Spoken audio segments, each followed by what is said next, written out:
هادوك المهندسين عندنا في المغرب علاش ما كيقدروش يصايبوا بحال هاد الشيء هذا؟ انت راه كيعطي واحد الجماليه زوينه للمدن. علاش بالضبط خاصو يطلع لك غير دوك الديور مربعين، مربعات تشكيليه فقط، بحال كيف قرينا في الصغر كيقول لك الاستاذ رسم دار وكترسمها مربعه وفيها جوج شراجم الفوق وباب فقط لا غير.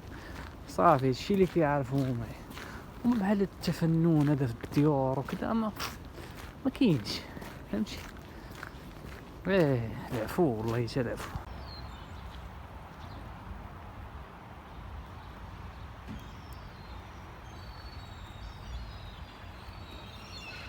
شوف راه كاين شي لعيبات بساط يقدر الانسان يصوبهم، فهمتي؟ ماشي شي حاجه. انما دابا هادو تخيل معايا كون دايرينهم في المغرب بحال هاد الهيئه.